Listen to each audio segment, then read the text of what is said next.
한 중년의 남자가 있다. 그의 이름은 윤재덕. 그의 나이 40세에 백수로 지내다가 다시 재기하여 직장을 구해 돈을 벌면서 한 여인을 만났다. 그녀의 이름은 유이진이다. 그는 그녀와 결혼하여 아이를 낳았다. 그리고 그 아이의 이름을 윤희난으로 지었다.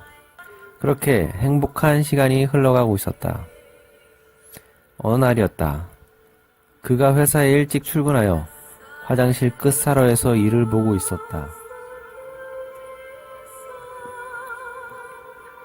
그때 두 직원이 화장실로 들어와 소변을 보면서 하는 대화 소리를 듣게 되었다. 대표 한 달째 보이지 않아. 정말? 어디 갔지? 뭔가 이상해. 회사가 부도 위기에 처했다는 소리도 있고. 뭐 정말이야? 임원진들도 거의 반 이상이 보이지 않잖아. 지금 거의 젊은 임원들만 돌아다니고 있단 말이야. 뭔가 이상한데. 제덕은 왠지 회사에 돌아가는 분위기가 예사롭지 않다는 것을 느끼기 시작했다. 그날 밤 제덕은 새벽까지 잠에 들지 못하다가 얕은 잠에서 어떤 꿈을 꾸었다. 그는 넓은 산 정원이 있는 2층 목조 주택 앞에 서 있었다. 그리고 잠시 후 한 정장 신사가 현관 앞에서 문을 열고 그를 향해 뚜벅뚜벅 걸어오며 윤재덕에게 인사를 하며 말했다.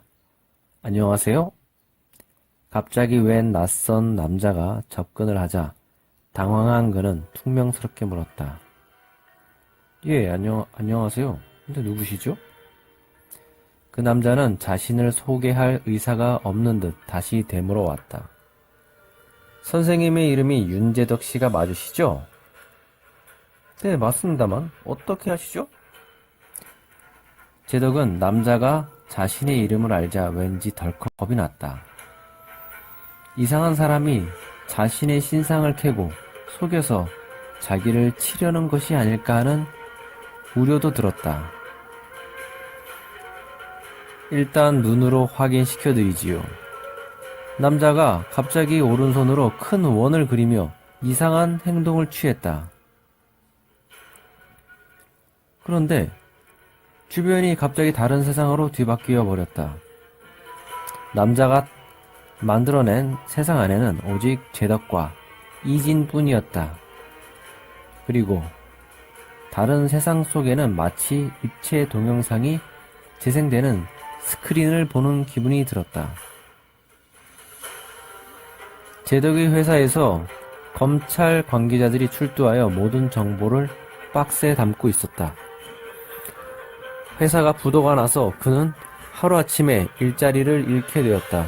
그는 도주한 대표로부터 어떠한 급여도 받지도 못하고 회사를 떠나야만 했다. 이게 도대체 뭡니까? 남자는 제덕이 더 흥분할 것 같아서 모든 영상들을 거두었다. 그는 제덕의 의심을 느꼈지만 어쩔 수가 없었다. 현실 매트릭스에서 계속 살아가면 저렇게 됩니다. 앞으로 당신에게 벌어질 일은 비단 당신만의 일이 아니라 전 세계의 인류에 닥칠 일이라는 것입니다. 제덕은 그 마법과 같은 상황을 믿어야 할지 말아야 할지 감이 서질 않았다.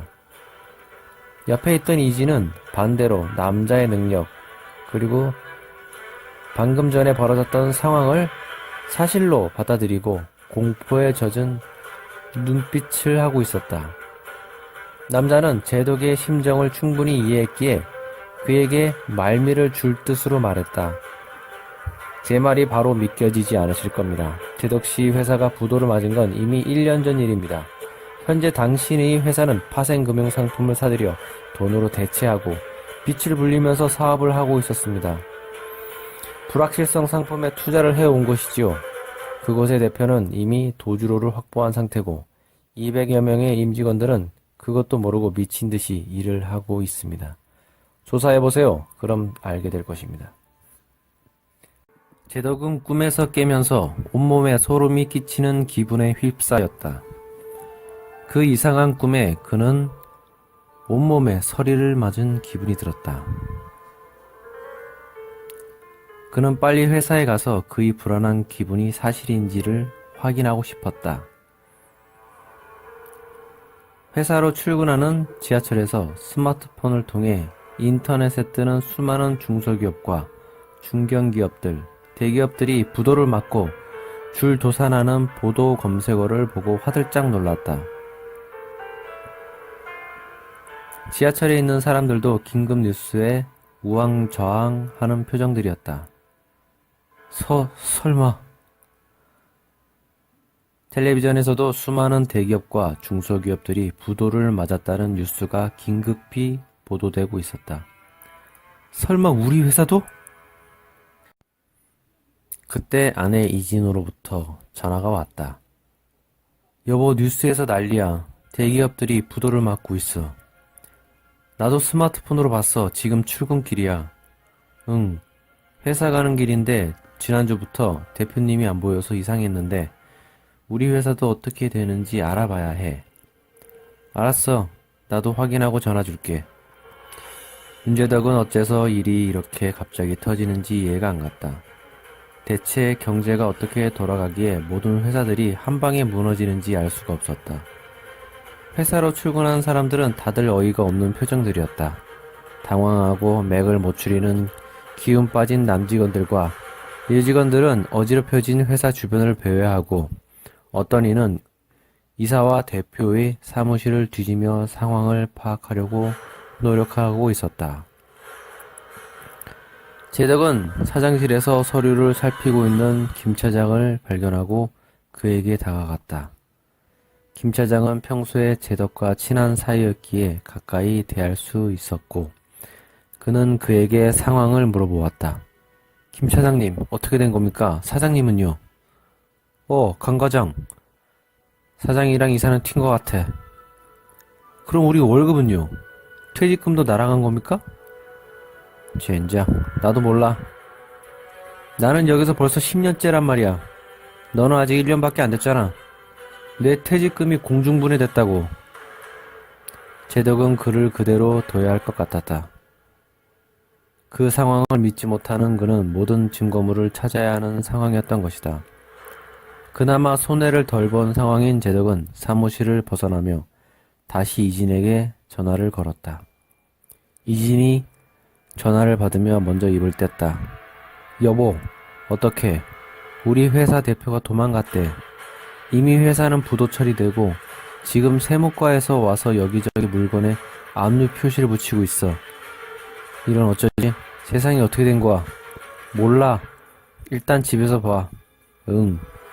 뉴스에서는 전 세계의 경제 붕괴를 알리고 있었다. 미국은 하이퍼인플레이션으로 물가가 천정부지로 뛰어올랐다.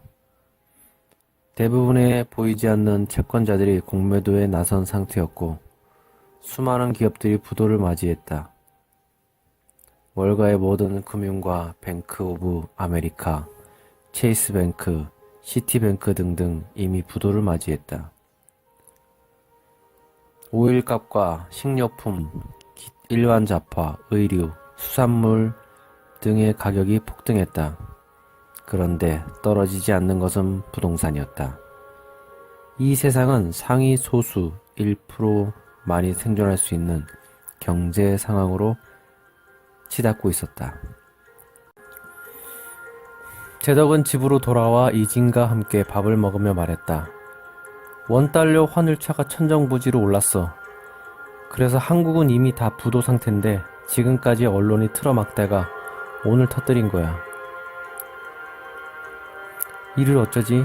앞으로 인환이랑 어떻게 먹고 살아 여보? 일단 현금을 가진 거 다 꺼내보자. 현금이 어디 있다고? 다 은행에 있는데. 그럼 은행에 가자. 은행문 닫힌 거 못 봤어? 뭐라고? 신한, 국민, 하나 다 영업 정지 상태야. 뭐라고? 뉴스에서는 아무 말 없었는데? 뉴스에서는 안 나왔는데 지금 은행이 그런 상태야. 말도 안 돼. 이거 피켓 들고 정부 청사 앞에 가서 시위라도 해야 되는 거 아니야? 국민들을 이렇게 사지로 내몰고 은행들이 다 잠수 타고 미친 거 아니야? 이진은 곰곰이 생각을 하다가 그에게 말했다. 일단 시댁이랑 친정집 다 가서 대책을 구해보자. 약간 흥분해있던 제덕은 그녀가 침착하게 계획을 세우자 그녀의 말을 따르는 것이 좋겠다는 생각이 들었다. 그날 밤 제덕은 새벽 3시까지 잠을 이루지 못하다가 어느 순간 꿈속으로 진입하고 있었다. 얼마 전에 나타났던 남자가 그와 함께 높은 산의 정원 테라스에 앉아서 대화를 나누고 있었다. 이미 대화는 지난 회와 이어지는 느낌이었다. 전에 무슨 대화를 했었는지는 알 수 없지만 대략 현실의 상황과 비슷한 이야기를 하고 있었다. 만약 당신의 말이 사실이라면 어떻게 해야 그런 상황을 모면할 수가 있죠? 일단 저와 함께 산으로 들어가셔야 합니다. 두 분이 살 곳은 정해져 있어요. 산으로 들어간다고요? 네, 산으로 가야 해요. 그곳은 일시적으로 안전한 곳입니다. 당신은 모르지만 현재 세계는 거대한 변혁의 몸살을 앓고 있습니다. 그 와중에 우리는 매트릭스의 노예처럼 가짜들만 보고 살고 있지요. 하지만 결국 하나하나 드러나게 될 것이고 자각한 자들은 매트릭스에서 어서 벗어나려고 노력할 것입니다. 윤재덕 씨도 그렇게 하셔야 합니다. 제가 재덕 씨를 찾은 이유는 당신과 나의 인연 때문입니다. 인연이라뇨? 당신이랑 나랑 무슨 상관이 있다고? 윤재덕 씨에게 제가 빚이 있습니다. 빚이요? 난 당신을 처음 보는데요. 언제 저한테 돈 꿔간 적 있어요? 그건 나중에 알려드릴게요. 그런 빚이 아니고 돈으로 갚을 수 없는 빚이라서. 참나? 어쨌든 그럼 한번 믿어봅시다. 그럼 제 손을 잡으시겠습니까? 제덕은 남자가 손을 내밀자 조금 불쾌한 표정을 지으며 그의 손을 잡았다. 순간 남자와 제덕이 몸이 번쩍하며 사라졌다. 제덕과 남자가 순간이동한 곳은 바로 제덕과 이진이 사는 아파트였다. 집에는 유이진이 있었고 갑자기 동해 번쩍 서해 번쩍 하듯 나타난 제덕과 낯선 남자를 눈앞에서 발견한 그녀는 화들짝 놀랐다.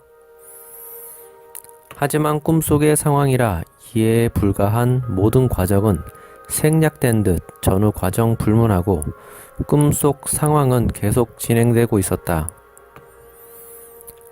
남자는 두 사람 앞에서 두 손을 크게 원을 그리듯 휘저었다. 그러자 눈앞에 파란 물결 같은 이상한 물질이 일렁이기 시작했다. 이것은 새로운 세계로 가는 문입니다. 저를 따라오세요. 남자가 반투명 물질 속으로 몸을 집어넣었다. 그의 몸이 완전히 사라지자 그 뒤로 이진이 아기 인환을 데리고 들어갔다. 그리고 그 뒤를 따라 제덕이 들어갔다. 반투명 문을 통과하자 눈앞에는 나무가 울창한 숲이 펼쳐져 있었다. 그리고 그 아래 굴뚝에서 연기가 스멀스멀 올라오는 아담한 한 채의 오두막이 보였다. 어머, 예쁜 집이에요. 이진이 탄성을 질렀다. 그녀가 살고 싶은 이상적인 자연 공간의 집이었다. 저런 집에서 살고 싶었는데 남자는 미소를 지어 보이더니 다음 설명을 해주었다. 도시 삶과 단절하면 이목의 시선이 있을 수 있으니까요. 남자가 한 손을 크게 원을 그리자 갑자기 다시 공간이 뒤바뀌며 다른 곳으로 이동이 되었다. 이동이 되는 방법도 여러 가지였다. 넓은 집 마당에 사람들이 싱싱한 채소로 건강 식단을 만드는 요리를 하고 있었다. 도합 20명이 넘는 사람들이었고 남녀 성비로 이루어졌는데 각각 부부 한 쌍씩 모여 있는 것 같았다. 그리고 아이들도 돌아다니는데 노인은 없었다. 제덕과 이지는 놀라워하며 그들을 바라보았고 사람들이 남자와 세 식구가 찾아온 것을 보고 밝게 웃으며 반겨주었다. 안녕하세요. 어서 오세요. 제덕과 이지는 친절한 그들이 바로 마음에 쏙 들어차는 기분이 들었다. 그는 여러 사람들과 인사를 나누는 남자를 바라보며 무슨 저런 사람이 있나 하는 생각을 했다. 남자는 다시 제덕을 향해 한껏 미소를 지으며 다가왔다. 여기에 있는 모두는 한 식구처럼 지내지만 지역은 각기 다른 첩첩산중의 위치에 있습니다. 우리가 만나는 통로는 제가 설정한 입구로 들어오는 것이 가능하지요. 앞으로 당분간은 생존을 위해 산에 있지만 세상은 더 험난해질 것입니다. 코브앱이라는 외계인 파충류 집단이 인간을 노예화시키고 식민지를 건설하기 위해 온갖 술수를 사용하고 있습니다. 그들이 상위 1%를 이루는 엘리트들 가운데 실제로 파충류들이 변신한 자들이 80%를 이루고 있습니다. 그들은 인간처럼 쉽게 물질에 중독되지 않고 상당히 똑똑하고 예민하며 뛰어나지요. 마약, 담배, 술, 이성 같은 것에 빠져 사는 엘리트들은 그냥 돈 많은 인간들일 뿐입니다. 그래서 그들을 상대해 싸우는 것은 거의 불가능하다고 봐야 합니다. 어차피 그들이 만들려는 신세계의 질서는 구축되고 있는 중입니다. 그 안은 매트릭스와 같아서 불완전한 인간을 통제하기 매우 쉽게 설정이 되어 있지요. 윤재덕은 남자가 말도 안 되는 소리를 하는 것 같았지만 지금까지 그의 행보로 봐서는 그냥 허튼 소리로만 들을 수는 없었다. 그럼 제가 앞으로 어떻게 하면 되죠? 일단 제가 제공한 집에서 살면서 밖에서는 추위를 살피시고 저희와 계속 소통하시면 됩니다. 계속 산에서 살아야 한다는 말씀이세요? 네, 그렇습니다. 앞으로 거대한 위기가 산재해 있습니다. 태양의 코로나 물질의 유입도 문제며 현재 공명 주파수도 100Hz를 육박하고 있습니다. 그 원흉 중에 하나가 인간의 의도적으로 전파 무기를 실용화한 데 있습니다. 그로 인해서 지구의 공명 주파수에 혼돈이 일어났으며 일정한 파동량이 이상의 고주 파동이 하늘과 땅속 바닷속에서 발생하고 있습니다. 그래서 우리 면역계 이상 신호가 접수되고 지자기 교란이 있을 때마다 우리 몸에서 염증이 발현될 것입니다. 취약한 노인들은 버티다 못해 사망하고 건강한 사람들도 몸이 점점 약해질 것입니다. 그런데 무서운 것이 또 있습니다. 그것은 바이러스입니다. 수많은 변종 바이러스가 미세먼지와 함께 세계로 유입되고 있습니다. 그리고 그 바이러스로 인하여 몸속에 흡입한 우리는 유전자 변형을 경험하게 될 것입니다. 오랜 기간 다국적 제약회사의 유지를 위해 하늘에 뿌린 바이러스는 공기 중에 미세먼지와 함께 떠다니고 계속해서 우리의 몸을 기습할 것입니다. 이것은 일종의 유전인자를 변형시키려는 코브앱이라는 그림자 정부의 술책입니다.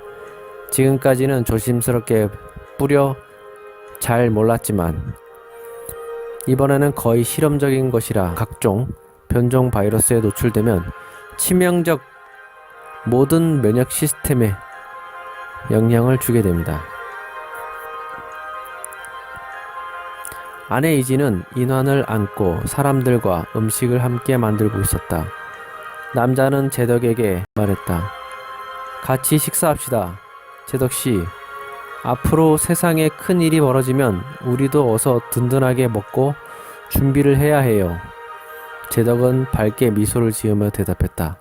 네, 선생님. 여러 사람들과 함께 유쾌한 분위기에서 식사를 하려는 순간 그는 눈을 떴다. 모든 것이 꿈이라는 사실이 황당한 기분이 들 만큼 그 꿈은 실감이 났다. 이른 아침부터 각 가정에서 터져 흐르는 긴박한 아나운서들의 목소리가 온 집안을 긴장감으로 몰고 가고 있었다. 코스피, 나스닥, 코스닥을 비롯한 전 세계 주가가 최초로 동시에 대폭락을 기록하였습니다. 하루아침에 물가가 천정부지로 치솟아 올랐으며 전 세계 오일의 80%가 수입이 중단이 되어 오일 쇼크가 발생한 상황입니다. 직장을 나가던 사람들이 모두 출근을 하지 않고 슈퍼와 마트 등으로 몰려들고 있었다. 수많은 사람들이 마트를 가득 메우고 다량으로 물건들을 사재기하고 있었다. 이번 경제 위기가 2차 대공황이라는 것을 모두 인지하기 시작한 것이었다. 강남 중심 빌딩의 스크린에서 아나운서가 위기가 고조된 목소리로 현재 경제 위기 상황을 보도했다. 이번 위기는 메가톤급 쓰나미에 해당할 정도로 거대합니다.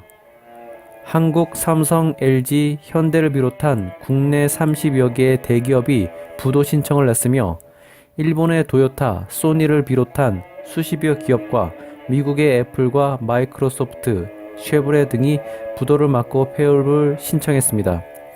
미국, 영국, 프랑스, 독일이 채무 불이행으로 부도를 맞았으며 아시아의 모든 신흥국들 그리고 중국마저 채무 불이행에 대한 부도를 신청하였습니다. 수많은 마트로 사재기 현상이 현재 일어나고 있습니다. 이번 상황을 수습하고자 IMF에서 모든 통화를 하나의 통화로 전환하겠다는 선언을 하고 나섰습니다. 그러나 반대 의견 때문에 전 세계 통화 시스템의 동결과 통합의 과정이 순탄치만은 않을 듯합니다. 각 은행에서는 은행의 부도를 1차적으로 막기 위해 모든 은행의 합병을 시도하기 시작했다. 신한은행, 우리은행, 하나은행 등 제1금융권들이 그래도 가장 신용이 나은 국민은행의 이름으로 병합을 실시했다. 그리고 인출 사태가 지속되는 것을 막기 위해 범국가적인 차원으로 베일인 제도를 뉴스를 통해 국민들에게 통보를 했다. 뉴스에서 경제부 차관이 나와서 새로운 금융제도에 대하여 발표를 했다. 국가의 부도가 기정사실화된 상황에서 본원은행인 한국은행은 제1금융권 통합을 실시하고 뱅크런의 전 계좌 인출 사태를 막기 위해 미연에 실시한 베일인 예금자 손실부담 제도를 시행하였습니다. 다만 국민의 사유재산권을 보장하는 차원에서 IMF에서 추진하는 암호화폐에서 기축통화가 정해지는 시기에 예금자 손실부담으로 국가 부도를 막는 공신이 국민들께 큰 혜택이 갈 것을 약속드리는 바입니다. 예금자 손실부담, 베일인 제도는 일종의 은행 안에 있는 국민의 돈을 국가에서 관리하며 은행의 부도를 막는 데 쓰는 제도였다. 지난 1997년 금 모으기로 싼 값으로 금을 매도하여 빚을 탕감하는 데 쓰였던 점이나 평화의 댐을 건설한다고 모금을 하여 국민의 돈을 괄치한 일이나 다를 바가 없는 상황이었다. 이는 거의 반강제적인 것이었으며 이미 돈을 완전히 인출한 사람과는 관계없이 은행에 예금을 하고 있는 사람들에게 해당되는 이야기였다. 그러나 추후에 어떤 혜택이 돌아올지는 아무도 모르는 상황이었고 당장에 돈이 없는 사람들은 굶어 죽을 수밖에 없는 상황으로 치닫고 있었다. 많은 사람들이 은행에서 돈을 찾지 못하자 거리로 나와 피켓을 들고 폭력 시위를 하기 시작했다. 경찰, 군 병력들이 버스를 끌고 그들의 데모를 제지하고 물대포와 고무총을 난사하고 세종로와 여의도대로, 강남대로로 촛불 시위 행렬과 폭력 시위 행렬이 나뉘어 내전을 방불케 하듯 국가의 거대한 대규모 폭력 사태가 일어나고 있었다. 제덕은 새벽부터 눈을 뜨고 있었다. 꿈이 워낙 실제 같아서였다. 하지만 그의 현실은 꿈속 유토피아와 달랐다.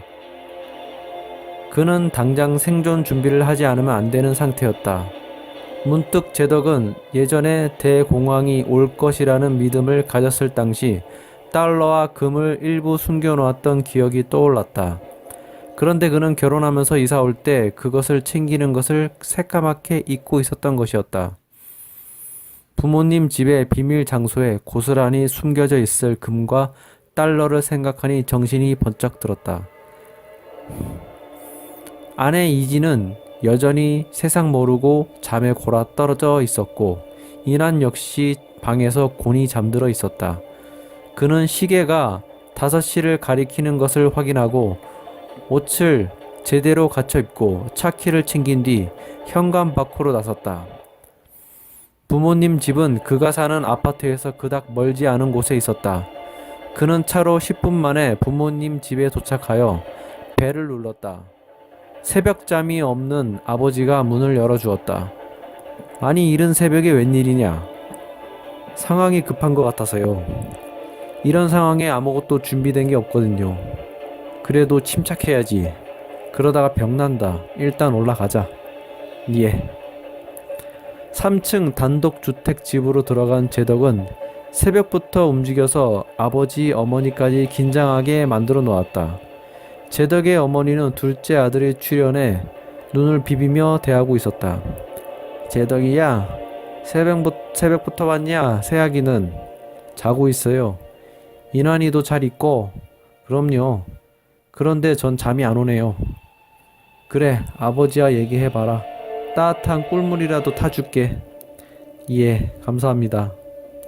일단 차분하게 대화를 나누기 위해 응접 테이블에 앉은 두 부자는 천천히 말을 이어갔다. 아버지, 혹시 금 같은 거 모아놓으신 것 없어요?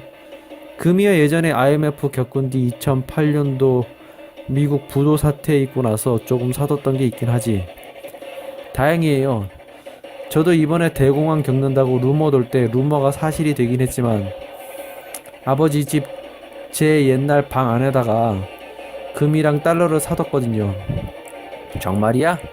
그런데 당장에 식량 위기가 올 수도 있으니 금이 있다고 끼니를 해결할 수도 있는 것도 아니지 않느냐. 그건 그래요. 그래도 금이라도 챙겨놔야죠. 그래, 일단 금을 모아보자. 한 1년 먹을 것은 집에 비축되어 있으니까 그때까지 국가에서 뭔가 조치를 취하지 않겠냐? 그럼 저희 친구들 다 여기로 와도 될까요? 너만 있는 게 아니고 내 형도 있으니 다 오게 되면 집이 미어 터질 텐데. 아니면 형이나 나 둘 중에 하나는 상황 봐서 처가댁으로 가서 힘을 합치는 게 나을 수도 있지 않을까요? 그래, 그럼 형이랑 한번 상의해 보거라. 그때 어머니가 꿀물을 탄 차를 가져왔다. 감사합니다. 엄마도 같이 드시죠. 아니다. 나는 더 잘난다. 얘기하고 가거라. 예. 제덕은 차 한 잔을 살짝 들이키며 다시 말을 이어갔다. 은행도 뱅크런을 막으려고 영업 정지 상태고 완전 먹튀 아닌가요? 그러게. 국민들이 스스로 어떻게 생존하라고 그러는 건지 모르겠다. 이런 식이면 국민들이 모여서 청와대 급습하고 쿠데타라도 일으켜서 정부 돈 국민들에게 다 나눠줘야 하는 거 아닌가요? 이 녀석아, 그게 무슨 소리냐? 그러다가 진압대한테 맞아 죽어. 하긴 놈들이 이런 식으로 경제 위기 부추겼으니까 공권력 강화하고 국민 잡는 대원들 확대시키는 것은 일도 아니겠네요. 그건 그렇고 일단 네가 숨겨놨다는 금이나 한번 찾아봐라. 그리고 집에 돌아가고, 알았지? 예, 아버지. 제덕은 그의 방에 들어가서 온갖 박스를 뒤지기 시작했다. 어디에 금을 숨겨놨는지 생각이 안 나서 한참 생각을 하다가 농 안쪽 깊숙한 곳을 뒤져보았다. 그리고 옷장 안쪽 벽에 붙어있는 탈취제 망을 꺼내보았다. 그 안에 복주머니 형태의 검은색 주머니 하나가 걸려 있었다. 아, 그렇지. 그는 금을 그 주머니에서 확인했다. 당시 10g짜리를 10개 정도 샀던 기억이 났다. 역시 10g 골드바가 10개 있었다. 일단 100g 확보했고 달러를 찾자. 그는 달러를 숨겼을 만한 곳을 연상하며 천천히 서랍장을 뒤적거렸다. 그리고 책들도 확인해 보았다. 그런데 문득 오래전 대형 사전이 눈에 띄었다. 오래된 대형 사전 거포장 박스가 스카치 테이프로 밀봉이 되어 있었다. 그는 칼로 스카치 테이프를 끊고 사전을 박스에서 꺼내 펼쳐보았다. 역시 그 안에 달러가 3만 달러나 들어있었다. 아싸! 그는 3만 달러와 100g 금을 챙긴 뒤 방으로 가서 아버지에게 말했다. 아버지 찾았어요. 아버지는 방에서 나오며 물었다. 그래 얼마 정도 되냐? 금은 100g, 달러는 3만 달러 정도 돼요. 지금 대공황 상태라 돈의 양은 의미가 없다. 금은 잘 가지고 있거라. 예 아버지. 그는 아버지의 배웅을 받고 다시 집을 나와서 차로 갔다. 제덕은 다시 한번 달러와 금을 확인한 뒤 가방 속에 잘 넣어두었다. 그리고 다시 집으로 돌아갔다. 벌써 아침 7시가 다 되어 있었다. 아침부터 집을 비운 탓에 아내가 막 전화를 걸려는 순간 제덕이 집으로 돌아왔다. 여보, 내가 금이랑 달러를 구해왔어. 정말이야? 어디서? 옛날에 부모님 집에 숨겨놨었지. 이런 상황에 대비해서 당시 루머가 하도 많이 돌아서 불안해서 구했었거든. 결혼하고 까맣게 잊고 있었네. 잘됐다. 당신은 뭐 좀 가진 거 없어? 난 이런 상황이 올지 몰라서 준비를 못했어. 현금 조금 가진 것밖에. 현금 얼마나 갖고 있는데? 몇십만 원. 큰일이네. 처갓집이랑 한번 통화해봐. 알았어. 그때 윤재덕의 휴대폰으로 전화벨이 울렸다. 여보세요? 나다 아버지다. 네 아버지. 곰곰이 생각해보고 전화한 거다. 지금 집에는 어느 정도 버틸 수 있는 식량은 있지만 시골에 계신 아버지, 어머니를 마냥 둘 수가 없구나. 그러니까 시골로 가서 당분간 지내야 할 것 같아. 시골 내 할아버지와 할머니 집으로 가서 거기에서 일을 도와드리면서 지내자. 그러니 새 아기에게 잘 얘기해서 시골에 갈 방법을 찾아보거라. 우리는 지금 차비가 다 되어 있으니까. 그럼 저는 이진이랑 상의해보고 연락드릴게요. 그래, 우리는 지금 출발한다. 알겠습니다, 아버지. 전화를 끊은 제덕은 이진에게 물어보았다. 인환이 데리고 시골로 갈까? 거긴 집도 넓어서 우리랑 형네 집까지 같이 들어가도 방이 남으니까. 그래? 그런데 우리 부모님은 어떡하고? 장인 어른이랑 장모님은 시골에 땅이나 집이 있으시니? 아니, 서울 집이 다야. 시골에 집 없어. 이거 큰일이네. 그래도 혹시 모르니까 한번 여쭤봐. 어떻게 하실 건지도. 전철 타면 1시간이면 가는 거리인데 가서 상의해보는 건 어떨까? 그래? 그런데 전철이 운행하나? 무슨 소리야. 국가 부도 났다고 전철이 멈추겠어? 우선 전화를 드려보는 게 순서인 것 같은데. 알았어. 이진은 휴대폰을 들고 그녀의 어머니에게 전화를 걸었다. 잠시 후 그녀의 어머니가 전화를 받았다. 이진아, 큰일 났구나. 엄마, 당장 식량에 문제도 있고 현금이나 달러, 금 같은 거 모아둔 거 없어? 금은 조금 있는데 얼마 안 돼. 그리고 일단 식량은 한 반년치 정도는 되는 것 같은데 가스만 안 끊기면 버틸 수 있을 거야. 엄마, 제덕씨 시골집 가면 한동안은 버틸 수 있을 것 같다고 하는데 어떡하지? 너는 그렇게 해라. 운재랑 네 아빠랑 방법을 찾아봐야지. 알았어. 나중에 다시 전화 걸게. 전화를 끊은 이진은 제덕에게 그녀의 생각을 말했다. 자기 아버지 시골에 가시면 한동안 자기 부모님 집에 식량으로 버티면서 엄마 아빠 상황도 같이 지켜보다가 서로 돕는 방향으로 하는 건 어떨까? 제덕은 마음이 급했지만 급하다고 일을 잘 풀어낼 수 있을 것 같지는 않았다. 그리고 당장 시골에 사람들이 몰려가서 농사를 짓는 상황도 바로 적응이 되지 않을 것 같았다. 그럼 나는 형에게 전화해서 어떻게 할 건지 물어볼게. 제덕은 형에게 전화를 걸었다. 형. 아버지 시골 가신다는데 같이 가기로 한 거야? 제덕아, 나는 네 형수랑 장모님 시골로 내려가기로 했어. 내가 아버지랑 어머니 모셔야 할 것 같다. 나도 지금 아내가 장인 장모님을 두고 갈 수 없다고 해서 그냥 가기는 좀 그런데. 그래? 일단 알아서 움직이자. 상황도 지켜봐야 하니까. 정부에서 언론으로 공표하기까지 했는데 답 없는 거 아니야? 그래도 지켜봐야지. 알았어. 제덕은 전화를 끊고 다시 아버지에게 전화를 걸었다. 아버지, 저는 일단 여기 장모 장인이 계셔서 그냥 가기도 그래요.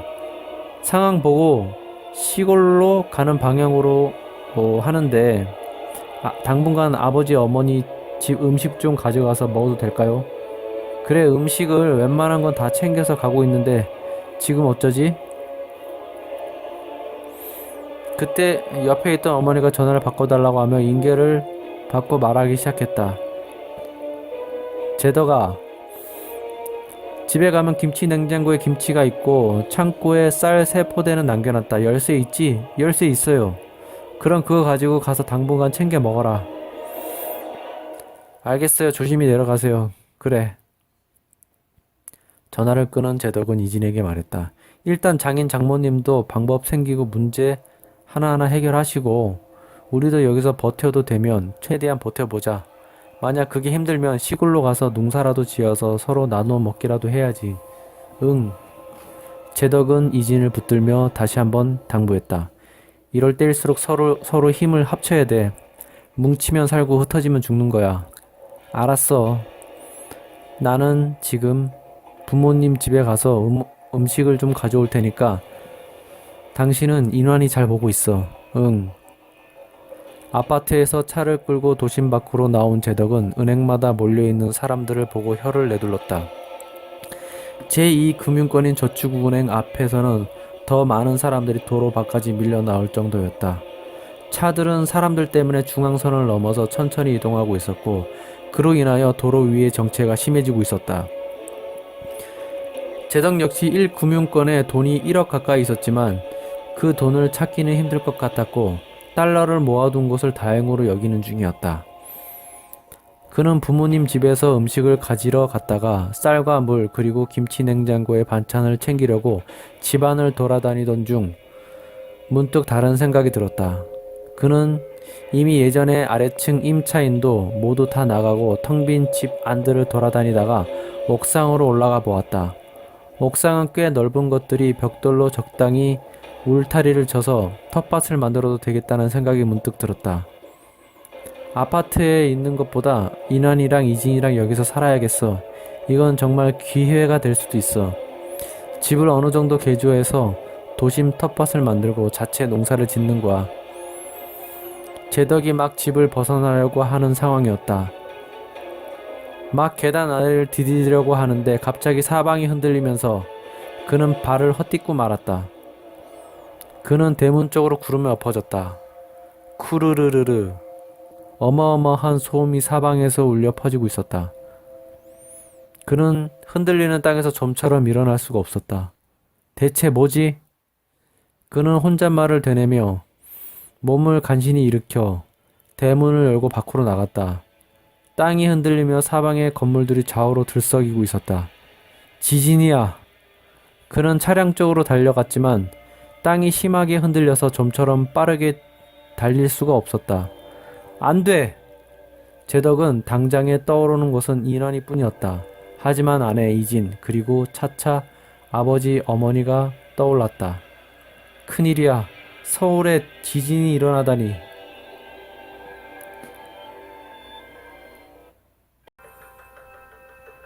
지진 설계가 안 된 건물들이 마구 흔들리면서 네온 사인들이 떨어지고 전봇대들이 쓰러지고 있었다. 그는 찻길에 세우던 차로 달려가다가 순간 멈칫하여 주변을 둘러보니 사람들이 오히려 차에서 내려 공터 쪽으로 달리는 모습을 포착했다. 그래, 지진이 나면 차를 타면 안 되지. 당장 내가 무리해서 움직이다가 다칠 수 있어. 그는 최대한 건물이 없는 단독 주택 골목길 한가운데로 뛰어들어갔다. 단독 주택들이 흔들리면서 지붕이 부서지며 떨어지고 있었다. 그는 주택 한가운데 놀이터를 발견하고 그쪽으로 뛰어들어갔다. 여러 사람들도 역시 집에서 뛰쳐나와 놀이터로 들어오고 있었다. 그는 놀이터 중간에 설치된 어린이 놀이기구 중 철봉 하나를 붙잡고 지진이 멈출 때까지 기다렸다. 젠장. 그는 흔들리는 동안 휴대폰을 주머니에서 꺼내들어 이진에게 전화를 걸어보았다. 괜찮을 거야. 그는 속으로 말하며 전화벨이 울리는 동안 이남과 아내가 안전할 것이라고 스스로를 달래고 있었다. 아파트는 내진 설계가 되어 있지. 하지만 이진은 전화를 받지 않았다. 그는 지진이 여전히 멈추지 않아 아직 못 받는 것이라고 판단했다. 기다리자 여기에서. 하지만 지진은 멈추지 않고 그는 주변에서 주택들이 기울고 무너지는 광경을 두 눈 뜨고 지켜볼 수밖에 없었다. 도대체 얼마나 큰 강도인 거야.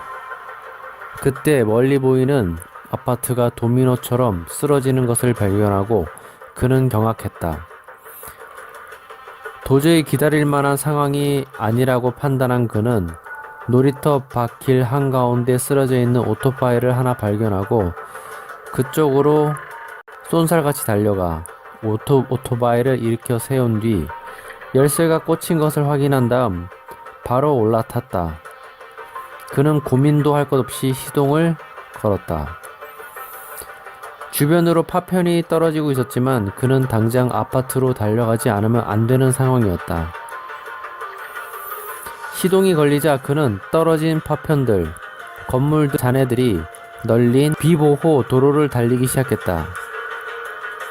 진동 때문에 오토바이가 통통 튕겨져 그는 최대한 천천히 중심을 잡고 달려야만 했다. 도심은 아비규환 자체였다. 잔뜩 겁을 집어먹어서 제대로 대피하지 못하는 사람들도 눈에 띄었다. 하지만 그는 신경 쓰지 않고 빠르게 큰 도로로 뛰어나가 서 있는 차량들 사이를 달렸다.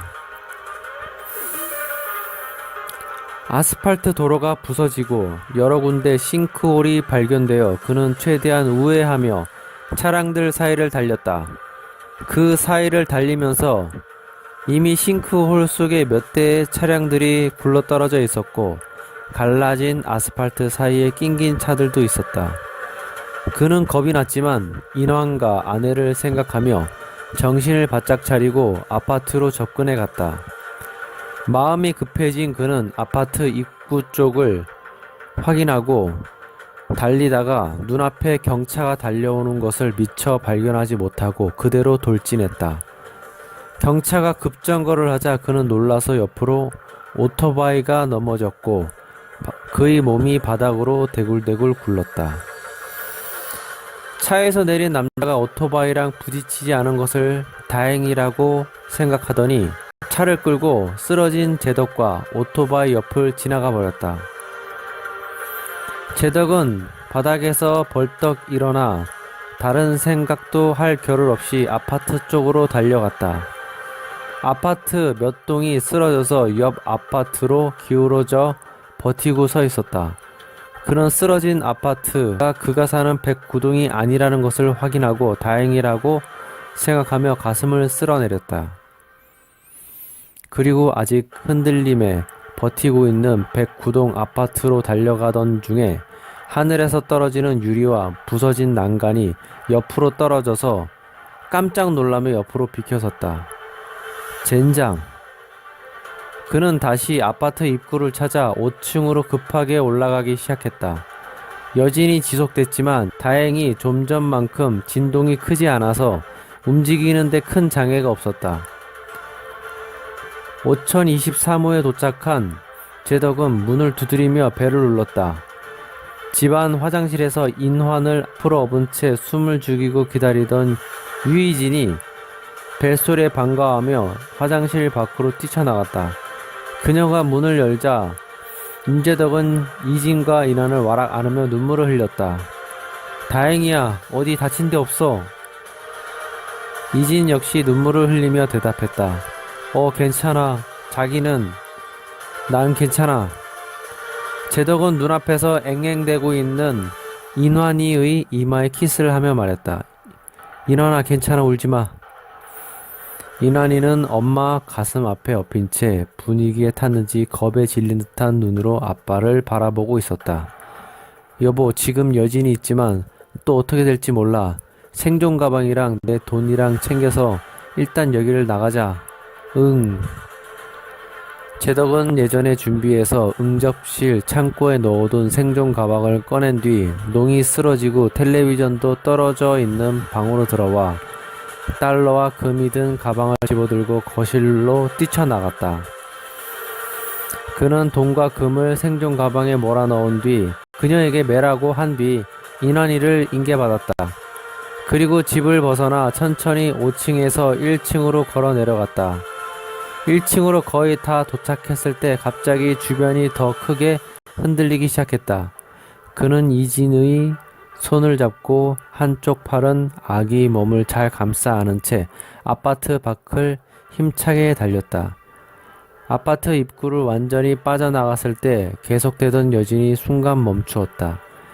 재덕은 가슴을 쓸어내리며 이진의 등을 받쳐 안으며 걸어가면서 말했다. 아파트는 또 언제 여진이 일어날지도 몰라. 지금 당장 음식도 없고 일단 당장은 같이 움직이고 차가 멀쩡한지 확인해야 해. 만약 여진이 없다면 109동이 그래도 가장 안전할 수도 있잖아. 일단 두고 봐야지. 이 정도 지진이면 단독주택도 많이 손상됐을 거야.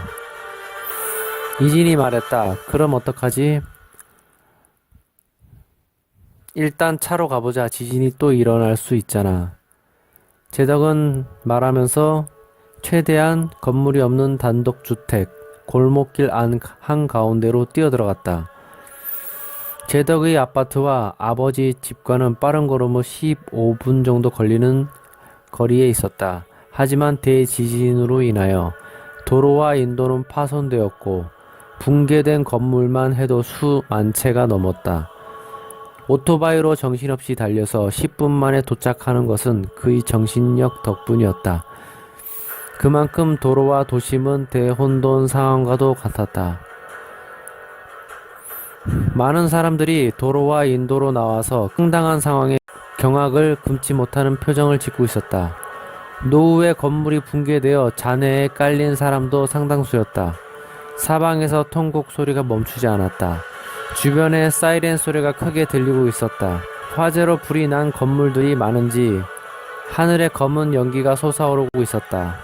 20분 만에 다시 부모님 집 근방 그의 차 앞에 도착한 재덕과 이진은 다행히 차 위에 먼지 외에 떨어진 건물 잔해가 없어서 다행이라고 생각했다. 그는 아들을 안은 채 다시 아내와 함께 부모님 집으로 가보았다. 주변에 화재가 난 곳은 없었다. 그 동네는 신축 건물들이 많아서 화재 예방 시스템이 작동한 모양이었다. 하지만 몇 블럭 떨어진 몇 군데 빌라는 지탱하는 다리가 끊어져 엎어져서 앞 건물 위로 기대는 형상으로 있었다. 그 빌라는 주차장을 만들려고 젓가락처럼 다리를 만들어서 기초가 빈약한 필로티 구조였다.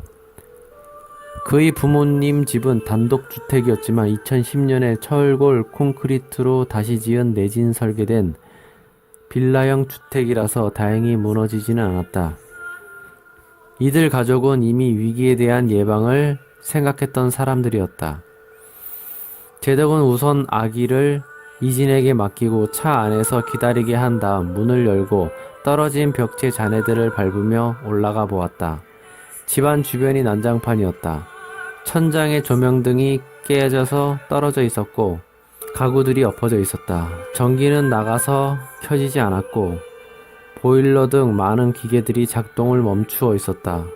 그는 가스가 새는지도 확인해 보았다. 다행히 집 쪽에 연결된 가스관은 파손되지 않은 것 같았다. 냄새도 안 나서 누출된 가스는 없는 듯 해서 가스를 켜보았다. 하지만 불은 켜지지 않았다. 역시 들어오는 쪽 지하 가스관에 문제가 생긴 것 같은데. 그는 싱크대에 물을 틀어보았다. 물은 잘 나왔다. 다시 화장실로 가서 물을 틀어보았다. 세면대 물이 안 나왔지만 옆에 샤워 호스기에서 물이 나오고 있었다. 그는 생각했다. 주택은 수도관이 직결식이라서 전기가 나가도 물이 나오는구나. 그는 유이진과 신환이가 쉴만한 방을 재빨리 정리한 다음 차로 갔다. 여보, 일단 집 안으로 들어와 있어보자. 가스가 안 되니 잠깐 쉬는 동안 내가 아파트로 다시 돌아가서 상황을 확인해보고 올게. 응. 제덕은 아내와 아들을 부모님 집에 둔 상태에서 아파트로 빠른 걸음으로 이동했다. 그는 이동하는 동안 아버지에게 전화를 넣었다. 하지만 신호만 갈 뿐 전화는 받지 않았다. 어머니 역시 마찬가지였다. 그는 걱정이 충만한 가운데 아파트에 도착하여 빠르게 5층으로 올라갔다. 집 안으로 들어와 주변을 둘러보니 역시 전기와 가스 그리고 물까지 끊겨져 있었다. 그는 당분간 주택에 있어야겠다고 판단을 내렸다. 그는 생각했다. 우리 아파트는 압력 탱크식이라서 전기가 안 되면 물이 안 나오지. 그는 다시 부모님 집으로 돌아가는 길에 휴대폰 인터넷을 연결하여 다른 지역의 지진 상황을 확인해 보았다. 이번 대지진은 서울과 경기 전 지역에 벌어진 지진이었다. 다른 지역은 멀쩡했고 다행히 아버지와 어머니가 경남으로 내려가신 뒤 2시간 지나서 지진이 일어났기 때문에 그 시간이면 경기 지역은 충분히 벗어났을 것이라고 판단했다. 그는 다시 전화를 해보려고 휴대폰을 든 순간 아버지로부터 전화가 왔다. 여보세요? 아버지 괜찮으세요? 아이고 그래. 나랑 내 애미는 괜찮아. 너야말로 괜찮은 거냐? 다행히도 괜찮아요. 그런데 다른 사람들이 많이 다치고 사상자가 많이 나온 것 같아요. 화재도 엄청나서 아버지 집까지 냄새가 나요. 아이고, 나는 운전하느라 지진이 일어난지도 몰랐다. 땅이 조금 흔들리는 것 같아서 바람 때문인가 싶었지. 그런데 중부고속도로 타고 가는데 라디오를 틀었더니 글쎄 서울에 대지진이 일어났다고 해서 휴게실에서 이렇게 전화한 거야. 네, 아버지. 일단 아파트는 물이랑 전기가 끊겨서 아버지 집에 와 있어요. 여기 보일러랑 전기, 가스 다 안 되지만 물은 나오니까 오늘 밤은 여기서 지내야 할 것 같아요. 내가 다시 올라가야 할 것 같아 이대로 불안해서. 아니에요. 올라오지 마세요. 그대로 시골집으로 가세요. 여기는 위험하니까요. 저희도 어떻게 해서든 시골로 갈 방법을 찾아볼게요. 다행히 차가 멀쩡하니 도로가 정리되면 빠져나갈 수 있을 것 같아요. 지금은 땅까지 꺼지고 갈라져서 쉽지는 않을 것 같고요. 그런데 찾아보면 길이 있을 수도 있어요. 그래, 잘 찾아서 서울을 빠져나와라. 네, 아버지, 간간히 전화 드리겠습니다. 그래, 오냐, 오늘 밤은 잘 버티거라. 네. 제덕은 아내와 함께 엎어진 냉장고를 간신히 뒤집어서 남은 음식들을 챙기고 다음날 서울을 빠져나갈 때 필요한 비상식량과 물, 쌀 등을 챙겼다. 폭염이 내리쬐는 여름날이라서 당장에 음식이 상할 수도 있어서 아이스박스에 약간 녹은 상태인 냉동 음식들을 넣고 물을 넣었다. 그리고 쌀과 물 한 팩을 트렁크에 넣은 뒤 현금을 들고 금방 슈퍼로 향했다. 그런데 슈퍼에 사람들이 별로 없는 데다가 뭔가 휑한 느낌이 들었다. 제덕은 땀을 뻘뻘 흘리며 슈퍼 안에 들어서는데 모든 물건이 완전히 사재기로 다 팔려 남은 것이 없었다. 사람들이 지진이 나기 전에 경제 대공황 상황에 먼저 와서 다 쓸어간 것이었다. 주인도 없었고 안은 텅텅 비어 있었다. 물론 남은 물건도 진열장에 몇 가지 보였는데 생존에 별로 도움이 안 되는 품목들이었다. 다른 곳을 찾기 위해 1시간을 돌아다니다가 전통시장 근방 가정주택과 연결된 슈퍼 하나를 발견했다. 그런데 주택은 조적식 구조라서 지붕과 벽돌이 여러 부분 부서지고 무너져 구멍도 나 있는 데가 많았다. 그때 수퍼에서 50대 남자와 여자가 물건을 등에 메고 트럭에 실는 중이었다. 제덕은 그들에게 다가가 물어보았다. 혹시 캔 음식 남은 거 없습니까? 제덕의 질문에 남자는 애써 무관심하며 물건을 챙겼지만 여자는 안쓰러운 마음에 대꾸를 해주었다. 캔 음식은 음료수밖에 없어요. 그리고 지금 서울을 떠나지 않으면 안 돼요. 더 큰 지진이 올 수도 있답니다. 제덕은 놀라며 물었다. 정말인가요? 그럼 캔 음료라도 좀 부탁드립니다. 혹시 저희 아이가 있어서 그런데 아이가 먹을 분유식 좀 얻을 수 있을까요? 여자는 한참 고민하다가 남자가 나서며 말했다. 본인 안타까운 것은 어쩔 수 없지만 다 마찬가지입니다. 이렇게 부탁하고 그러시면 안 돼요. 어서 가세요. 그때 아주머니가 어디선가 분유 한 통을 가져오며 말했다. 우리는 아이가 없어서 이건 필요 없어요. 자요. 이제 부르는 게 값이네요. 제덕은 여성분이 하시는 말씀을 이해하고 말했다. 제게 100달러가 있어요. 이거면 저희 먹을 음식도 좀 챙겨주시면 안 될까요? 남자가 제덕이 내미는 100달러를 재빨리 챙기고 수퍼 안으로 들어와 참치캔 5개와 분유 1통, 사이다, 콜라, 기타 음료수 10개를 봉투에 담아 주었다. 제덕은 미리 챙긴 빈 가방에 그것을 넣고 재빨리 집으로 돌아왔다. 그리고 아내에게 상황이 급박하다는 것을 전했다. 여보, 당장 음식이랑 챙겨서 여기를 빠져나가야 해. 우선 당장 물이 부족할 수도 있으니까 지금 수돗물이라도 식수로 페트병에 받아서 차에 싣자. 이걸로라도 식수를 활용해야 해. 자기는 우선 음식이랑 애기 분유랑 가면서 먹을 수 있게 챙겨놔. 나는 물을 채워 차에 실을게. 오, 알았어. 더 큰 재난 상황이 언제 발생할지도 몰라서 미리 물을 받아 놓을 필요가 있기에 제덕과 이지는 집안의 빈통을 찾아 수돗물을 받아 넣기 시작했다. 이진과 제덕은 음식을 챙겨서 차 뒷자리와 트렁크에 채운 뒤 아기 옷, 기저귀 가방과 분유를 지퍼백에 넣어 같이 챙긴 뒤 출발 준비를 마쳤다. 제덕의 차량은 네이비색 신형 아반떼 차량이었다. 그는 차량에 기름이 며칠 전 만땅을 채워놔서 충분하다고 판단하고 시동을 걸었다. 그는 큰 길 쪽으로 길이 엉망인 것을 판단하고 반대쪽 다른 방향을 택해서 차를 출발했다. 여러 차량들이 이미 그 길로 진입을 하고 있었다. 차는 얼마 가지 못해서 정체되기 시작했다. 큰일이야 여보. 차가 막혀서 이미 서울을 빠져나가려는 차들이 북새통이야. 이지는 뒷좌석에서 아기를 돌보며 걱정스러운 듯 대답했다. 다른 길은 없을까? 길이 많이 망가져서 큰 길 쪽으로는 가면 위험할 것 같아.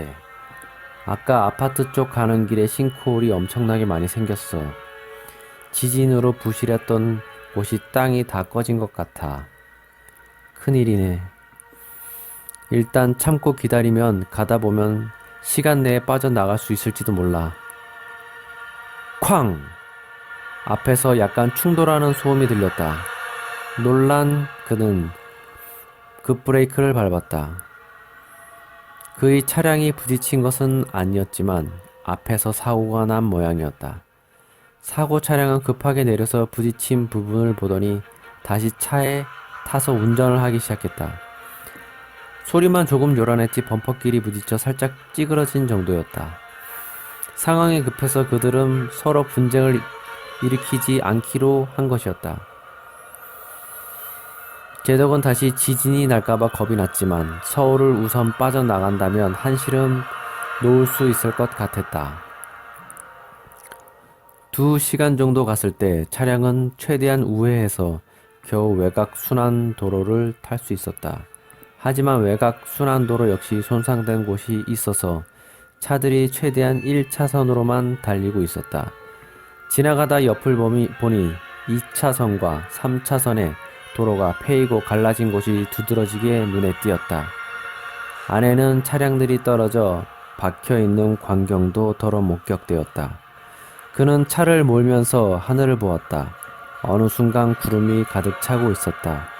그런데 한쪽에서는 태양이 강렬하게 비춰져 눈이 부실 정도였다. 직접 태양을 보면 실명할 정도로 밝았다. 차량은 정체 구간이 지속됐지만 기본 15km 속력으로 달리는 중이었다. 어느새 하늘이 검은 구름으로 가득 차기 시작했다. 그리고 쾅 하는 소리와 함께 번개가 보이면서 빗물이 떨어지기 시작했다. 아내 이진이 이를 보고 먼저 말했다. 여보, 갑자기 비가 오네. 그러게, 방금 전까지 폭염이 기승을 부리고 있었는데 빗줄기가 갑자기 굵어지며 폭우로 쏟아지고 있었다. 큰일이야, 점점 굵어지는데.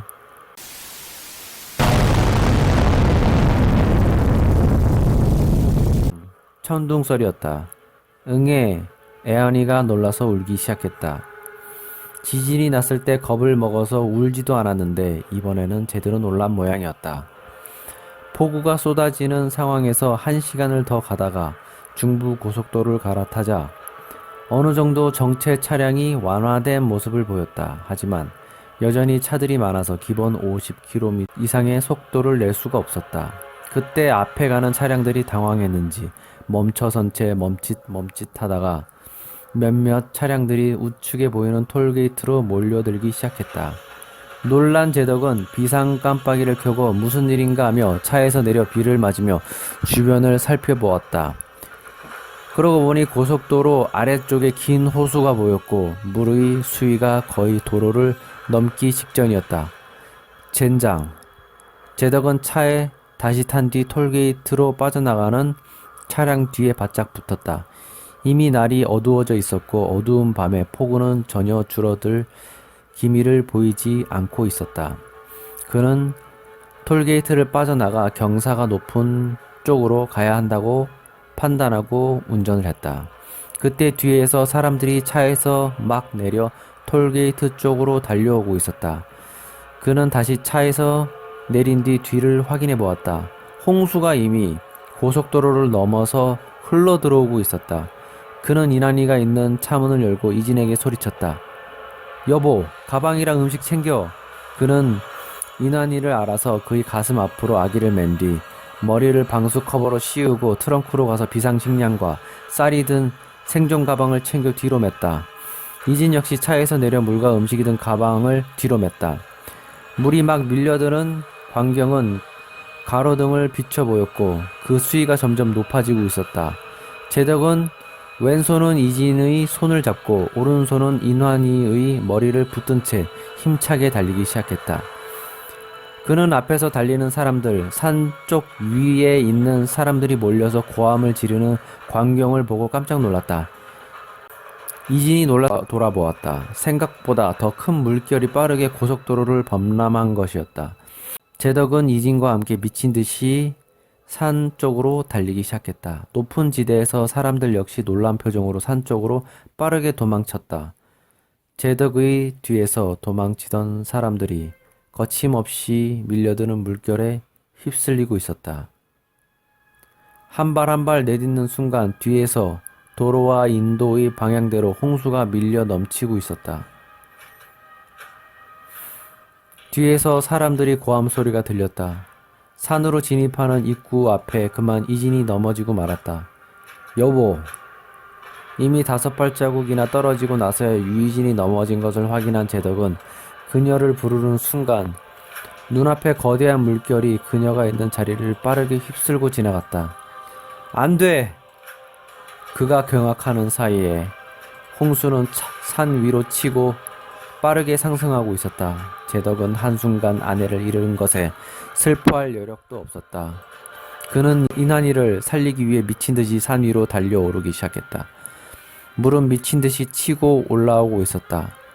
그는 5분 만에 300고지를 돌파했지만 그것이 산이 정상이었고 정상 아래 치고 올라오는 쓰나미는 이미 도를 넘은 상태였다. 300고지 능선을 타는 사람들은 사방의 거대 해일에 갇힌 것에 절망하며 마치 죽음을 기다리는 듯한 표정을 짓고 있었다. 하지만 제덕은 절망할 겨를도 없이 발걸음을 멈추지 않았다. 그는 계속 능선길을 걸으면서 만일의 사태에 대비하여 가방 속에서 인환이 분유 가방을 꺼내 어깨에 맸다. 그때 느닷없이 강풍이 불어오며 아래에서 물이 빠르게 차오르던 해일에서 큰 너울성 파도가 일어났다. 제덕은 삽시간에 치솟아 오른 거대 너울의 잔인한 아가리 속에서 인환이 머리를 모자로 덮고 몸을 최대한 웅크렸다. 거대한 너울 파도는 능선을 걷고 있는 생존자들을 모조리 삼켜버렸다. 제덕은 파도에 밀려 산등성이 아래로 쓸려가다가 나무를 붙든 채 매달려 있었다. 그는 한 손은 굵은 나뭇가지를 붙들고 다른 한 손은 아기 머리와 몸을 감싸고 있었다. 이나는 아빠 가슴팍에 매달린 채 우렁찬 폭풍 우 소리와 함께 힘차게 울어댔다. 등에 매달려 있던 등산 가방만이 물결에 휩쓸려 가고 없었다. 한참 몰아치던 강력한 비바람이 그치며 미친 듯이 범람하며 산 중턱까지 차오르던 해일이 일시적으로 잔잔해졌다. 제덕은 능선 아래 절벽 중간에 자라나 있는 나무의 굵은 나뭇가지를 잡고 올라간 다음 손을 뻗어 바위 틈을 잡고 기어 올라갔다. 여전히 비는 쏟아지고 있었지만 풍랑이 멈춘 상태라 다시 없는 기회를 놓쳐서는 안 된다고 판단했다. 제덕은 한참 울어대는 인환이를 달래며 능선의 소록길을 밟고 힘차게 빠른 걸음으로 산행을 시작했다. 그가 몇 발자국 가지 않았을 무렵 소나무 가지에 걸린 등산 가방 하나가 눈에 띄었다. 전문가의 등산 가방으로 보였다. 지팡이 하나가 옆끈에 묶여 있었다. 그는 가방을 내려놓고 지퍼를 열어보았다. 가방 안에 다양한 생존용품들이 들어있었다. 그의 눈에 띈 것은 은박담요, 바람막이 점퍼, 스프 파우더, 쌀, 초코바, 과자, 1.5리터 물통, 그리고 후레쉬였다. 그 외에 식료품과 장비, 비상 도구들이 여러 개 있는 것 같았다. 그래, 아직 희망은 있어. 그는 살짝 눈물을 흘리며 잠잠해진 인환이의 엉덩이를 들썩이며 말했다. 일어나, 물과 먹을 게 생겼어. 고개를 돌려보니 인환이는 눈이 말똥말똥해진 상태로 깨어 있었다. 그는 물을 하나 꺼내 인환이에게 먹인 뒤 자신도 목을 조금 축였다. 그리고 어깨에 따로 메고 있는 인환이 분유 가방을 열어보았다. 분유통에는 약간의 분유가 있었고 분유 파우더가 있었다. 그는 분유통을 짜서 직접 먹여본 뒤 상하지 않은 것을 확인하고 아기아기에 먹였다. 그 다음 그는 인환이를 앞으로 메고 등산 가방을 등 뒤로 맨 뒤 힘차게 땅을 딛고 일어섰다. 그가 대략 400고지 정도 찍었을 때 도시가 한눈에 보였다.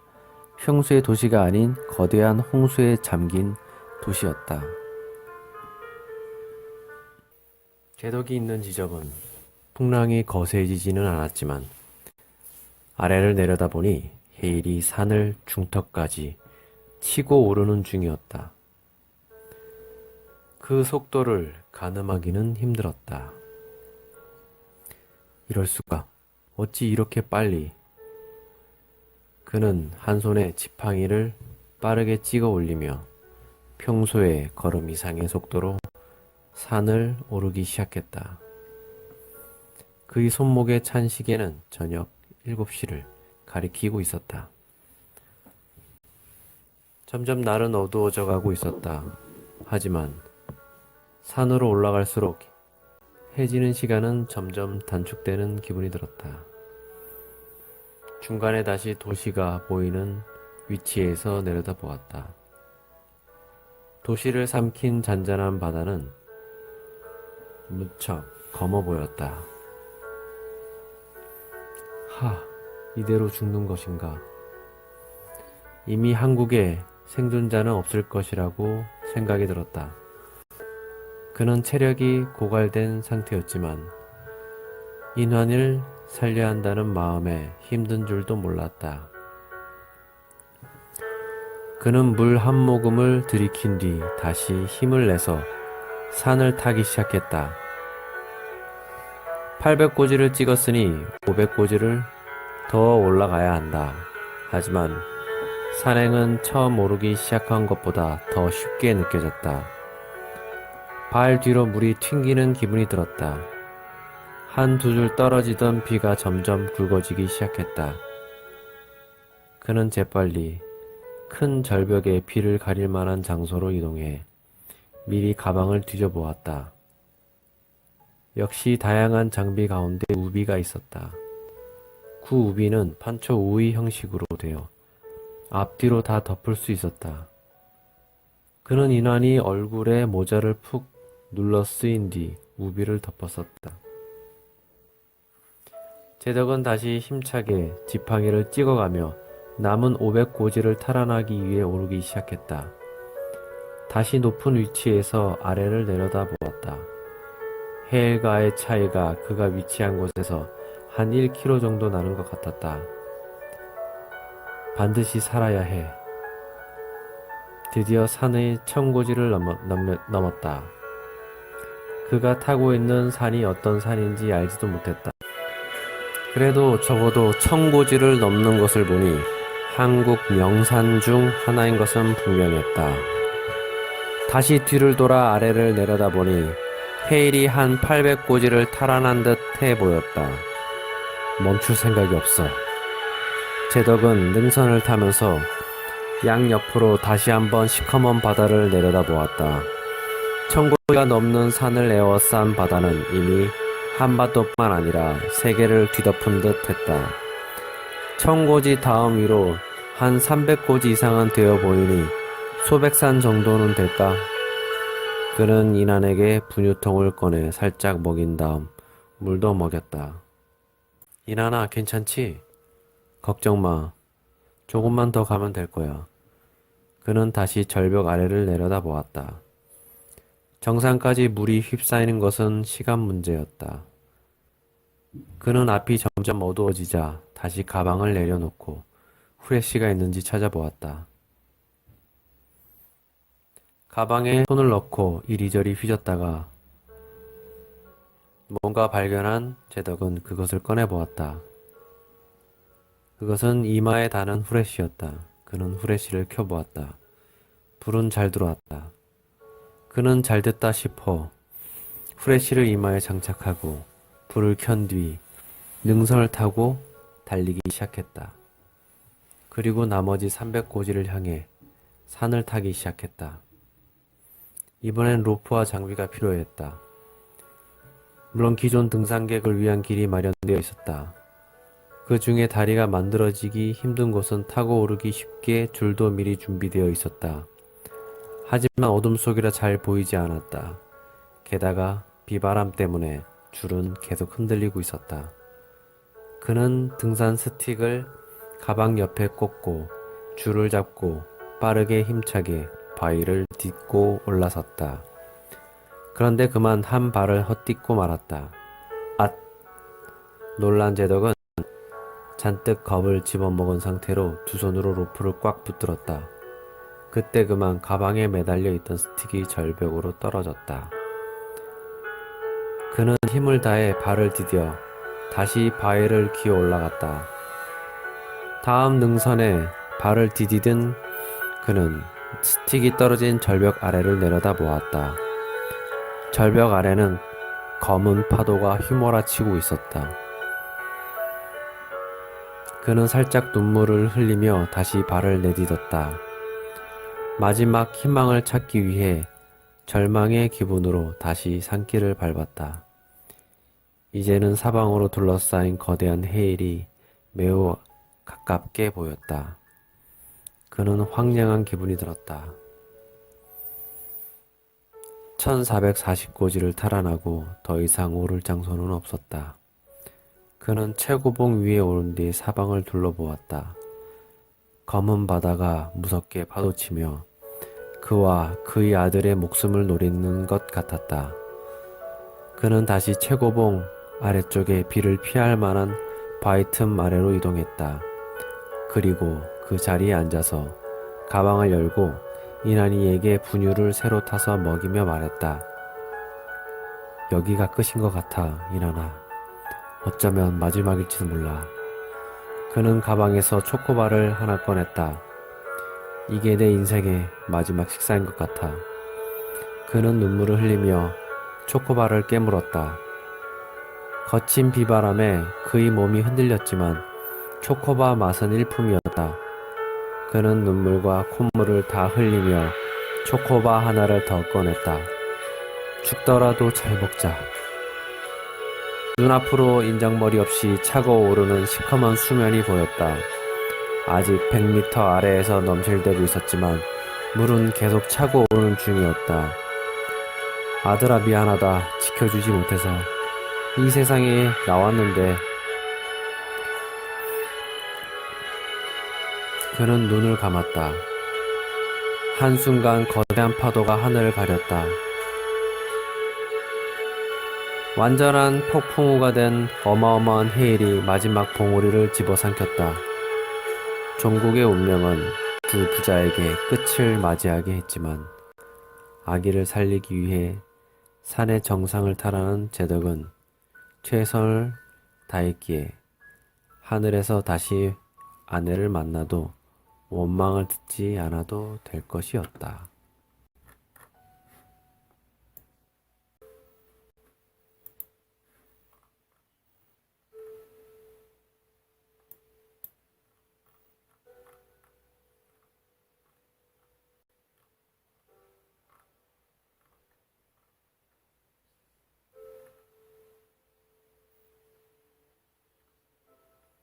세상을 다 가져간 흑색의 바다 위로 하얀 빛이 쏟아져 내렸다. 거대한 해일이 휩쓸고 지나간 자리로 윤재덕과 아들 인환이 바위 아래에서 숨을 몰아쉬고 있었다. 어마어마했던 완전한 폭풍우, 너울 파도 끝은 마지막 고지 위를 가까스로 찍었지만 그대로 가라앉고 말았다. 윤재덕은 마지막 순간 생존의 시간을 잠시 만끽하면서 아기를 꼭 안으며 눈물을 흘렸다. 인환아, 살았어. 살았다고. 아기는 아빠의 얼굴을 바라보며 생글생글 웃고 있었다. 재덕은 먼저 떠난 아내 유희진을 떠올리며 말했다. 여보, 미안해. 당신만 먼저 보내서. 하지만 내가 인환이를 지켜냈어. 하늘에서도 걱정하지 말고 지켜봐줘. 반드시 인환이를 지켜낼 거야. 재덕의 눈가에 폭풍 같은 눈물이 쏟아져 내렸다. 그의 슬픔은 세상을 집어삼킨 바다보다 더 컸다. 하지만 함께 생존한 아들을 위해서 희망을 가지고 힘을 내야 했다. 많은 지역을 덮은 거대 해일이 일시적으로 치솟아 올라 많은 산들을 점령하려 했지만 어느 시점에 이르러 점차 소강 상태를 보이고 있었다. 세상을 삼킨 홍수의 수위는 낮아졌지만 세계 거의 대부분의 도시는 이미 다 바다에 잠겨 있었다. 새롭게 형성된 바다는 지상으로부터 300m 이상을 차지하고 있었다. 서울은 이미 서해 바다에서 밀려온 100m 해일에 의해 완전히 잠긴 상태였다. 전 세계 수많은 인공지능들은 세계에 몰아닥친 대재앙을 기록하고 있었다.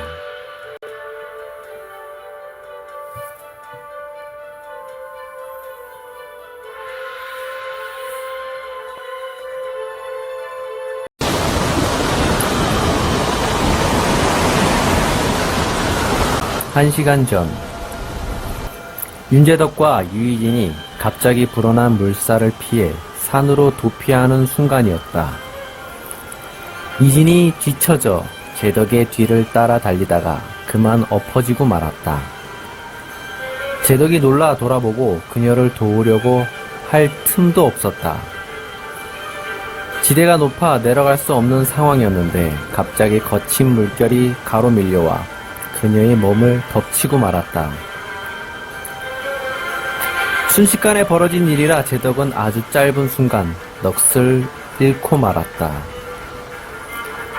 이지는 알 수 없는 곳으로 빠른 유속에 쓸려가고 있었다. 거칠게 몰아치는 파도에 물이 목구멍으로 치고 들어오면서 그녀는 그만 정신을 잃었다. 소백산을 산행하던 한 남자가 있었다. 그의 이름은 인창의이다. 그는 오랜 시간 세계에 거대한 재앙이 닥칠 것을 알고 산에서 생존 준비를 해온 남자이다. 그의 준비는 거의 완벽에 가까웠기 때문에 이제는 여유를 가지고 남을 도울 준비도 되어 있었다. 그때 쿵 하는 대지진의 거대한 진동을 느꼈다. 그는 이제 때가 됐구나 하며 온몸에 전율을 느꼈다. 매우 강렬한 진동으로 15분간 그의 몸이 떨려오며 산 나무들이 쓰러지고 사방팔방으로 흔들렸다. 일부 지역은 산사태도 일어나고 있었다. 잠시 후 지진의 소강 상태를 보인 뒤로 그는 하늘을 바라보면서 거칠게 부는 풍속을 온몸으로 느꼈다. 모든 것이 잠길 거야. 그는 며칠 전부터 여러 개 구입한 생존 가방에 비상 식량을 비롯한 많은 비상 생존 도구들을 꾸려놓은 가방들을 들고 이 산 저 산을 다니며 나무에 걸어놓고 다니고 있었다. 대지진이 일어나는 당일 역시 그는 빠른 걸음으로 산을 내려와서 마지막 하나 남은 생존 가방을 나무에 걸어놓고 더 아래로 내려가고 있었다. 산 아래로 멀리 보이는 거대 해일이 눈에 선명하게 보였다. 거대 해일은 곧 산을 치고 올라올 기세였다. 그는 길을 따라 내려가서 홍수가 갑자기 불어나 가까이 밀려오는 것을 보면서 그 아래를 유심히 관찰했다. 그때 한 여인이 빠른 유속에 정신을 잃은 채 쓸려오고 있었다. 창희는 몸에 밧줄을 메고 나무에 묶은 뒤 거친 홍수 속으로 몸을 던졌다. 풍덩. 그의 몸이 물속에 들어가자마자 그는 그 여자의 몸을 잡을 수 있었다. 창희는 힘차게 그녀를 끌어안은 다음 밧줄을 잡아당겼다.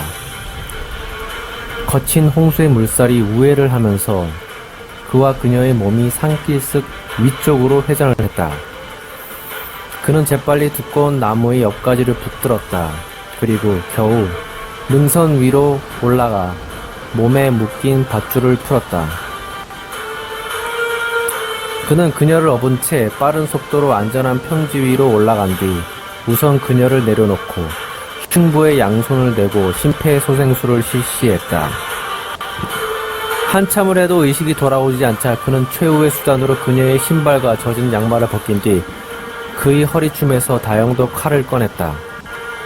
다용도 칼에는 송곳같이 날카로운 침이 있었다. 그는 입으로 이산화탄소를 불어서 소독을 마친 뒤 곧바로 침으로 그녀의 엄지발가락 끝을 찔렀다. 순간 전기적 자극을 받은 여자는 숨을 쉬기 시작했다. 그는 재빨리 그녀의 머리를 옆에 놓고 몸속에 들어간 물을 빼냈다. 그녀는 기운이 없었는지 가물가물한 눈빛으로 주변을 살펴보다가 그대로 다시 실신했다. 창희는 일시적인 쇼크로 다시 쓰러진 것을 걱정하지 않고 그대로 그녀를 들쳐 업었다. 그가 마련한 쉘터의 방향을 확인하니 경사가 극심한 길을 타고 올라가지 않으면 안 될 것 같았다. 그렇게 한참을 경사 높은 지대를 타고 올라가던 그는 겨우 능선을 밟을 수 있었다. 창의는 그녀를 업은 상태로 그의 쉘터를 향해 달리기 시작했다. 아래쪽 능선으로 홍수가 빠른 유속으로 숲을 휩쓸고 있었다. 그는 더 차오르기 전에 그의 쉘터로 가야 했다. 그가 내려오면서 걸어놓은 생존 가방의 위치로 가려면 한 능선을 내려가서 돌아가야 했기에 생존 가방은 포기해야 할 것 같았다. 쉘터로만 잘 도착한다면 가방에 있는 것들은 포기해도 무방했다. 그는 50kg가 넘는 성인 여자를 업었음에도 불구하고 전혀 물개를 못 느끼듯 힘차게 달리고 있었다. 모든 상황을 오랜 기간 준비해온 사람처럼 그는 상황을 직시하고 신속하게 움직이고 있었다.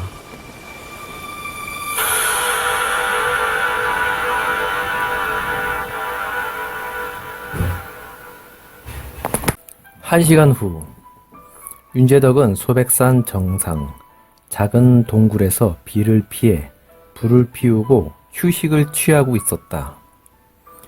그는 가방에 있던 패드와 은박 담요를 인환이 몸을 둘러싸아서 눕힌 뒤 젖은 옷과 아기 이불은 모닥불 옆에 말리고 있었다. 그때였다. 어디선가 남자의 목소리가 들려왔다. 이봐요.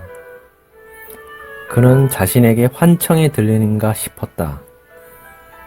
누군가 있다는 사실에 그는 가슴이 뛰기 시작했다. 대체 어디에서 그를 부르는 것인지.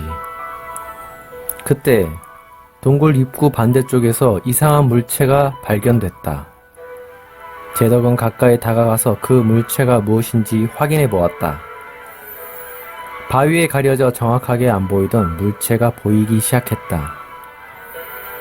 현실을 왜곡하는 비물질의 굴곡 현상이었다.